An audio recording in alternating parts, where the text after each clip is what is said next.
Would you be able to do a video defining marriage? What is biblical definition of marriage? Are you able to be married without walking down the aisle and completing traditional ceremonies? Okay, and I bet that's all confusing. Look, you do not have to be married in a church. You don't even have to be married by a pastor.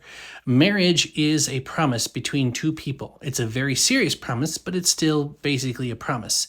You choose to be a part of them, they choose to be a part of you, and it's sealed with your consummation. So God's design, Jesus even talks about himself. It was back in the garden, one man, one woman. Woman was made from man, so she's meant to join with man.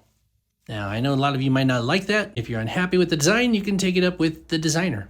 But you will get people who say, well, you have to be married in front of a pastor, and it has to be in a church, or something silly like that.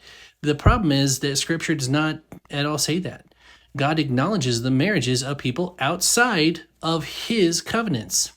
Take a look at Paul. When he talks about people who come in married and their spouse is unsaved, he doesn't say, well, it's okay because you're not really married. That would have been a great out and say, hey, just let him go. But no, he says, if you can make the marriage work, make it work. You're their best shot at salvation.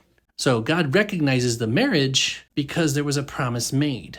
And that's not just a promise of, hey, let's live together, and if it works out, we'll stay together. That's not a promise. That's a financial arrangement. So that means that if all you can afford is to go to a judge and have him sign a paper, that's still marriage, as long as the promise is there.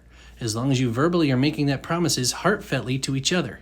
So if you're living with your boyfriend or your girlfriend, you don't have to wait for a big ceremony. Go get the paperwork done. You can have the ceremony later.